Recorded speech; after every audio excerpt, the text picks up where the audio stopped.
제가 모든 사람을 위한 복음이라는 제목으로 오늘 7번째 설교하도록 하겠습니다. 성도 여러분, 반드시 기억하셔야 합니다. 구원은 구원받아야 할 대상인 죄인 자신에게서 시작될 수 없습니다. 죄인이란 이미 죄에 사로잡혀 있는 사람입니다. 그러니 이미 죄에 사로잡혀 있으니 자기의 상황도 모르고 구원을 얻는 방법도 알지 못하지요. 영적으로 무지합니다. 그리고 이처럼 영적으로 무지하기에 참된 구원 방법을 분별하여 선택할 수도 없는 거예요.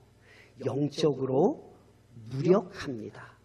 이처럼 영적으로 무지하고 영적으로 무력한 것이 죄인인데 어찌 스스로 구원을 성취할 수 있겠습니까?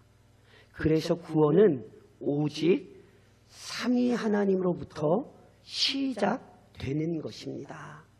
하나님이 세상을 이처럼 사랑하사 독생자를 주시는 것이지요. 그의 아들 예수 그리스도께서 이 땅에 오셔서 죄인들을 긍휼히 여기셔서 오늘 우리가 기억하는 십자가 위에서 몸을 찢으시고 피를 흘려주셨지요. 성령께서 죄인들을 위해 일하셨기에 이 부패했던 죄인의 영혼이 거듭나고 영광스러운 천국을 얻게 된 것이요. 그 영광스러운 천국을 바라보며 매일매일 살아가게 되는 것이지요. 복음은 이처럼 죄인들에게 허락된 영광스럽고 신비로운 구원을 알려주는 거예요. 그리고 복음은 이 위대한 구원으로 죄인들을 인도하려고 우선 죄를 지적하여 깨닫게 합니다. 죄를 지적하여 또는 죄인임을 깨닫게 해서 비참하게 만들거나 무시하려는 게 아닙니다. 오히려 그 끔찍한 죄를 해결하는 유일한 방법을 알려주려는 것이지요.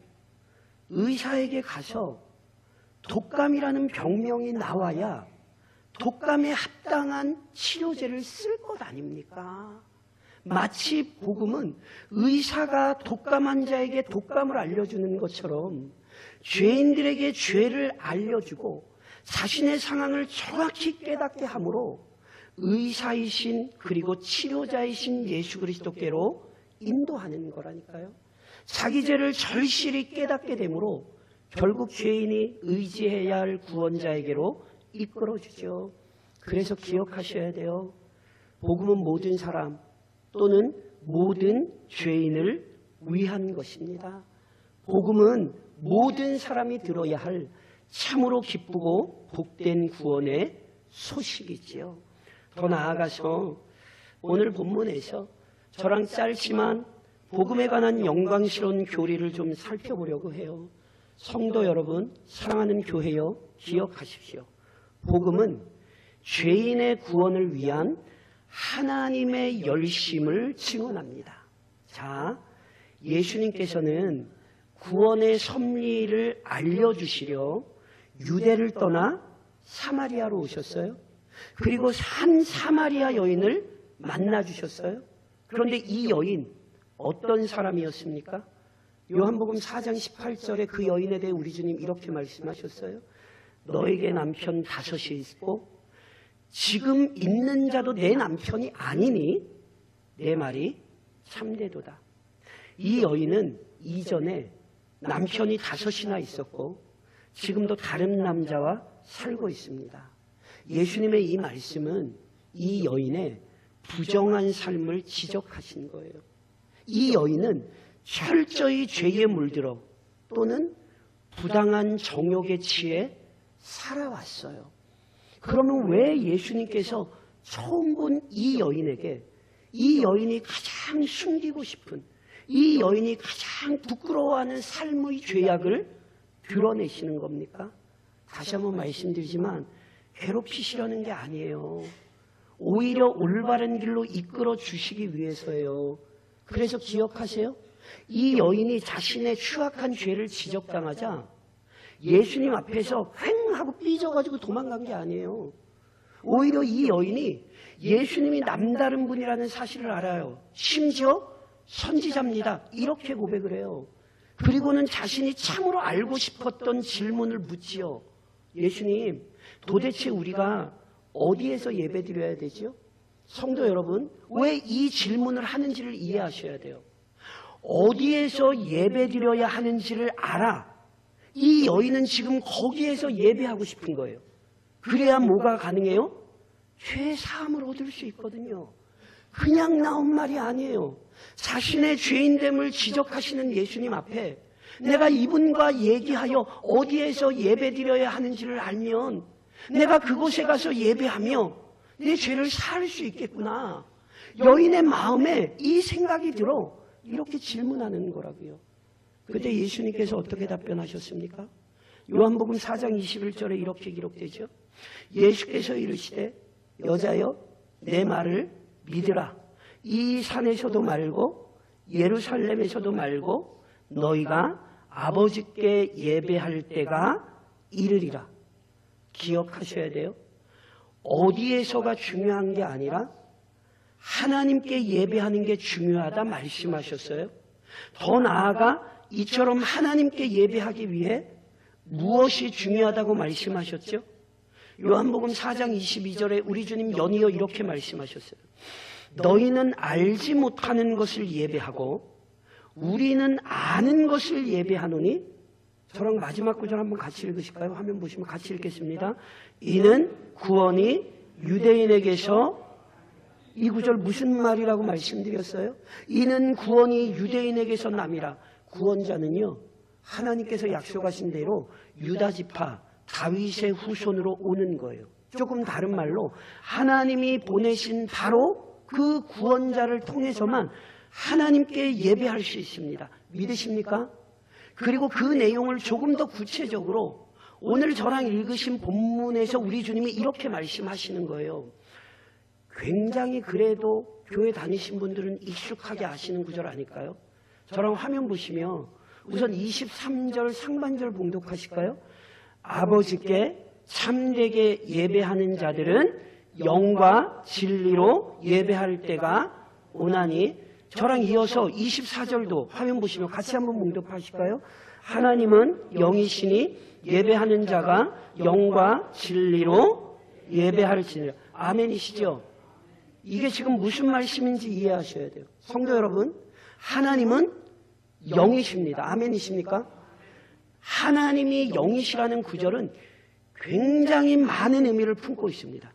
그런데 그 핵심적인 의미는 하나님은 피조물과 구별되는 창조주라는 거예요. 그래서 하나님은 영이시다. 하나님은 창조주이시다. 하나님 홀로 모든 영광을 받으셔야 하는 분이다. 이 얘기를 하는 거예요. 그런 점 명심하셔야 돼요. 하나님은 홀로 창조주이시기 때문에 피조물인 인간이 만들어낸 방법과 수단으로 하나님을 예배할 수 없어요. 이건 너무 지극히 정상적인 거예요. 그렇다면 어떻게 예배해야 한다고요? 영과 진리로 예배해야 합니다. 인간의 방식과 수단이 아니라 오직 영과 진리로 예배해야 해요. 그럼 도대체 영은 무엇이고 진리는 무엇입니까? 성도 여러분, 영은 사도행 요한복음에서 지금 여기 영은 삼위 하나님 중 한 분이신 성령을 의미합니다. 그러니까 거룩하신 성령께서 변화시키시는 자만이, 거룩하신 성령께서 다스리는 자만이 하나님을 예배할 수 있어요. 그리고 이 원리를 이미 저랑 살펴보셨어요. 화면 보시면 요한복음 3장 5절을 저랑 한번 같이 한번 봉독하실까요? 이 구절 기억하세요? 같이 읽겠습니다. 예수께서 대답하시되 진실로 진실로 내게 이르노니 사람이 물과 성령으로 나지 아니하면 하나님의 나라에 들어갈 수 없느니라. 니고데모에게 말씀하셨던 것처럼 죄인이 스스로 하나님 앞에 나아갈 수 없어요. 물과 성령, 즉 성령께서 말씀과 함께 그 영혼을 거듭나게 하신 자만이 하나님을 예배할 수 있는 거예요. 이것을 다르게도 이렇게 설명드릴 수 있어요. 순전하신 성령께서 연약하고 부족한 죄인의 마음과 생각을 붙들어 주실 때 하나님을 진실하게 예배할 수 있습니다. 이 시간에도 단순히 우리가 모였기 때문이 아니라 우리의 모임 가운데 성령께서 각 사람 마음에 임하시고 성령께서 우리의 마음과 생각과 뜻을 하나님 앞에 굴복시키실 때 그때 우리의 예배는 하나님께 드려지는 것입니다. 이게 영으로 드리는 예배예요. 동시에 여기서 진리는 어떤 지식을 의미하는 게 아니라 예수 그리스도를 의미합니다. 이미 요한복음에서 굉장히 잘 아시는 구절이 있어요. 저랑 화면 보시면 요한복음 14장 6절 같이 한번 봉독하실까요? 같이 읽겠습니다. 예수께서 이르시되 내가 곧 길이요 진리요 생명이니 나로 말미암지 않고는 아버지께로 올 자가 없느니라. 지금 예수님이 얘기하시는 진리는 어떤 지식을 얘기하는 게 아니에요. 우리 주님 자신이 진리이십니다. 그래서 진리이신 우리 주님께서 죄인들을 아버지께로 인도하실 수 있는 거예요. 니고데모에게서 살펴봤던 것처럼 아무리 인간적으로 대단하고 위대한 사람이라 할지라도 그가 죄인의 신분을 벗어날 수 없지만 우리 진리이신 예수께서 그 죄인을 찾아가사 그 죄인의 구원자가 되어주시고 그 죄인의 죄를 사하여 주실 때 누구든지 아무리 부정하고 부족한 죄인이라 할지라도 우리 하나님 앞에 담대히 나아가 예배할 수 있는 것입니다. 오늘 이 시간에도 우리가 함께 예배할 수 있는 것은 우리의 자격이나 조건이 아니라 그리스도 안에서 우리가 하나님의 자녀가 되었기에 오늘 이 시간 함께 예배할 수 있다는 것, 이 영광스러운 교리를 기억하셔야 하는 거죠. 그래서 예배는 영과 진리로만 가능한 거예요. 그런데 동시에 여기서 좀 주목하셔야 할 다른 사실이 있어요. 저랑 화면 보시면 23절 하반절을 좀 같이 읽으실까요? 같이 읽겠습니다. 아버지께서는 자기에게 이렇게 예배하는 자들을 찾으시니라. 성도 여러분, 아버지께서는요 자기에게 이렇게 예배하는 자들, 어떻게 예배하는 자들이요? 영과 진리로 예배하는 자들을 뭐 하신다고요? 찾으신대요. 여기서 잘 기억하셔야 돼요. 여기 찾으신다는 말은 하나님께서 누가 예배 잘 드리는지 내가 한번 살펴봐야겠다, 이런 의미가 아닙니다. 여기 찾으신다는 말은 정확히 설명드리면 만들어내신다는 의미입니다. 그러니까 하나님께서 영과 진리로 예배하는 자들을 만들어내시는 것입니다. 스스로 영과 진리로 예배할 수 있는 게 아니라 하나님께서 영과 진리로 예배하는 자들로 만들어내시는 거예요. 그리고 이것이 계속하여 강조하였던 구속의 섭리 아닙니까? 다시 한번 말씀드리지만 구원은 죄인에게서 시작될 수 없습니다. 그래서 하나님께서 먼저 움직이시죠. 그가 그의 아들을 보내셨습니다. 그리고 그의 아들이 우리를 위하여 생명을 내어주셨습니다. 성령께서 친히 죄인 안의 변화를 만들어내시지요. 이 모든 일이 바로 하나님께서 예배하는 자들을 만들어내시는 섭리입니다. 하나님께서 영과 진리로 예배하는 자들을 만들어내셨습니다. 그래서 구원은 놀라운 것이요, 구원은 은혜입니다. 죄인이 고안하거나 죄인이 수고하여 만들어낸 산물이 아니라 오직 하나님께서 계획하시고 하나님께서 준비하셨으며 하나님께서 실제로 성취하신 것입니다. 오늘도 하나님께서 우리 안에 일하셨기에 이 예배 우리가 영과 진리로 하나님 앞에 드릴 수 있는 것이지요.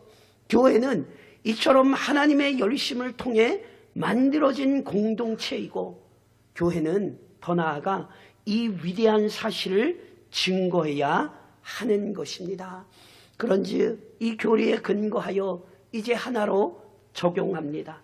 사랑하는 교회여, 죄인을 구원하시는 하나님의 열심에 믿음으로 응답하십시오. 여인이요, 예수님께서 죄를 지적하시자 그 죄를 해결해야겠다고 이렇게 마음먹고 태도를 바꿨다는 사실을 놓치시면 안 돼요. 이 여자가 어디에서 예배해야 하느냐 물은 것은 자기의 죄를 어떻게 해서든지 해결하고자 하는 열망이 일어났기 때문이라니까요. 그리고 예수님께서는 그래서 그 여인에게 답변하시는 거예요. 장소가 아니라 너희가 잘못 알고 있는 그 잘못된 이야기들을 따라갈 것이 아니라 너희 오직 살아계신 하나님을 예배해야 한다고. 그런데 그 살아계신 하나님을 예배하는 것은 죄인 스스로 할 수가 없잖아요. 왜요? 하나님은 영이시라니까요. 그런즉 하나님께서 먼저 죄인을 찾아와 주셔야 돼요. 먼저 은혜를 베푸셔야 되는 거예요. 그래야 영과 진리로 하나님을 예배할 수 있어요. 하나님이 지금 예수님이 이 말씀하신 거예요. 죄인이 스스로 할 수 없고 하나님께서 우리를 찾아와 주셔서 영과 진리로 예배할 수 있도록 만들어 주셔야 한다. 그러니까 보세요. 이 말을 듣자 이 여인, 사마리아 여인, 야곱의 후손이에요. 이스라엘 사람이에요. 하나님의 말씀, 구약 성경을 알아요. 그래서 예수님이 그 말씀을 하시자 이 여인이 어떻게 고백하는 줄 아세요? 저랑 화면 보시면 25절을 같이 한번 읽으실까요? 25절 같이 읽겠습니다. 여자가 이르되 메시아 곧 그리스도라 하는 이가 오실 줄을 내가 아노니 그가 오시면 모든 것을 우리에게 알려. 이 얘기가 지금 무슨 얘기인지 이해하시겠어요? 예수님께서 하나님께서 친히 우리를 찾아와 주셔서 영과 진리로 우리를 예배하게 해주셔야 된다. 예수님이 이렇게 말씀하시자 이 여인도 답변하는 거예요. 저도 그건 알아요. 메시아, 그리스도, 즉 하나님께서 우리에게 약속하신 분이 오면 그가 우리를 그렇게 만들어 주실 거예요. 하나님께서 우리에게 약속하신 대로 그분이 우리를 찾아오셔서 그분이 우리의 인생을 변화시켜 주시고 그분이 우리의 인생을 만져주시고 그분이 우리의 인생을 거듭나게 해주실 거예요. 제가 다른 건 몰라도 저도 야곱의 후손이요 이스라엘 사람으로서 저도 그 메시아를 알고 저도 그 그리스도를 기다리고 있습니다. 이 여인 이렇게 얘기하는 거예요. 놀랍지 않습니까? 그래서 그때 우리 주님 뭐라고 말씀하시죠? 저랑 26절 같이 한번 봉독하실까요? 화면 보시며 같이 읽겠습니다. 예수께서 이르시되 내게 말하는 내가 그라 하시니라. 이 여인의 간절한 열망에 우리 주님 정답을 말씀하시는 거예요. 너 구약 성경을 통해 그렇게 알고 있었냐? 메시아 곧 그리스도가 이 땅에 오시면 하나님께서 그를 통하여 우리를 찾아오사 변화시키신다는 건 너 그거 알고 있었느냐? 그럼 이제 더 명확히 알아라. 내가 바로 그 그리스도다. 우리 주님 이 여인을 찾아오신 이유는 이 여인에게 위대한 구속의 사실을 깨닫게 하실 뿐 아니라 이 여인의 구원자, 이 여인에게 구원자이신 우리 예수님을 밝히시기 위해서였던 것입니다. 그러면 성도 여러분, 우리 주님께서 이렇게 밝히셨어요. 그렇다면 당연히 어떻게 행동해야 합니까? 당연히 우리 주님을 믿고 의지해야 합니다. 그리고 이것을 지체하면 안 돼요. 오늘 본문 23절에 보면 이런 말씀이 있거든요. 저랑 화면 보시며 같이 한번 읽으실까요? 자, 마지막 부분을 잘 읽으셔야 돼요. 같이 읽겠습니다. 아버지께 참되게 예배하는 자들은 영과 진리로 예배할 때가 오나니 곧, 제가 한번 말씀드려 볼까요? 곧 이때라. 무슨 얘기죠? 두 글자로 바꾸면 뭐죠? 그쵸. 어휘력들이 굉장히 탁월하시. 곧 이때라. 지금. 언제요? 예수님이 그리스도라는 사실을 밝힌 지금. 그 여인 앞에 예수님이 서 계신 지금. 그 영혼의 갈증이 있는 지금. 구원자 예수 그리스도 앞에 서 있는 지금 예수님 앞에 엎드려야 하는 거예요. 예배는 늦추는 것이 아니에요. 예배는 하나님의 말씀이 선포되는 그때에 엎드리는 것이고, 우리 구주 예수 그리스도의 영광스러운 은혜가 나타난 그때에 엎드리는 거예요. 그래서 지금도 하나님께서 죄인들에게 복음을 선포하사 찾고 계시다는 사실을 놓치시면 안 돼요. 그래서 죄인들이 마땅히 힘써야 할 일은 오늘 이 하나님의 열심에 응답하는 것입니다. 그리고 오늘 이 예배 역시 마찬가지입니다. 성도 여러분, 추수감사주의를 맞아 우리를 돌보시고 인도하신 하나님께 지금 감사로 응답하십시오. 다음이 아니에요. 지금 감사로 응답하셔야 돼요. 그리고 이 시간 우리가 함께 세례 예식을 거행할 때 그 세례 예식이 우리에게 나타낸 바 그리스도 안에서 구원받은 자답게 살 것을 결단하십시오. 오늘 우리 학습에 임하시는 최행호 성도님은 6살, 7살 때 교회 가보셨대요. 그때 기억도 희미해요. 그런데 거의 70년 만에 다시 교회로 발걸음을 옮기신 거예요. 그리고 그 과정 가운데 이 지역으로 이사 오시면서 우리 교인이 우리 교회를 얘기해 주셔서 우리 교회로 나오신 거예요. 하나님께서 찾으신 거예요. 70년이 지나도 하나님은 그 자녀 잊지 않으시고요. 하나님께서 열심을 가진 우리 교인을 통하여서 하나님께서 찾으사 영광의 자리로 나오게 하신 거죠. 하나님은 지금도 자기 자녀들을 찾으십니다. 그러니 열심으로 그 복음을 전하셔야 하는 거예요. 더 나아가 성찬의 떡과 잔을 받으며 우리가 한 몸이라는 사실을 잊으시면 안 돼요. 우리는요, 개혁교회로서요, 그래도 적어도 이 지역에서 바른 신앙과 신학을 지켜가는 교회가 되어야 합니다. 세상 사람 어찌 살든지, 그리고 악한 사단이 교회를 어떻게 물들이든지 적어도 우리 교회는 우리 믿음의 선배들이 물려주었던 그 개혁신학의 기치를 높이 들고 위대한 믿음의 길을 묵묵히 따라야 되는 거죠. 입교는 다른 것 아닙니다. 오늘 입교하는 우리의 자녀들은 이제 우리의 교회에서 부모로부터 교회로부터 신앙을 받은 것이고 다시금 그 신앙 안에 굳건히 세워 살겠다고 하나님과 교회 앞에 서약하는 거예요. 그 믿음이 변치 않도록 그 영혼들을 지켜주셔야 되고요. 끊임없이 함께 기도해 주셔야 되고요. 먼저 믿음의 본을 보여주셔야 되는 거예요. 성찬의 떡과 잔을 받으며 온 교회가 함께 그 일을 위하여 수고하겠다고 하나님 앞에 헌신하는 이 시간이 되어야 하는 것입니다. 무엇보다 다음 주일 회복으로의 초대 주일을 앞두고 있죠. 누누이 강조해서 말씀드린 것처럼 이것은 한 주 무언가를 하는 게 아니에요. 그리스도의 복음을 모든 사람에게 증언하는 것, 이것이 교회의 사명이라는 사실 성도 여러분 잊으시면 안 됩니다. 사마리아 여인을 찾아가신 열심을 품으셨던 우리 주님 기억하며 우리의 인생에 친히 찾아오사 구원하신 주님의 열심을 기억하며 우리 역시 열심을 내어야 하는 것입니다. 그리하여 이번 한 주간도 하나님을 영화롭게 하고 이웃을 유익하게 하는 그 열심을 품고 살아가는 주의 교회 성도가 되시기를 오늘도 이 시간 우리를 새로운 능력으로 세우시는 우리 주님의 이름으로 권면드립니다.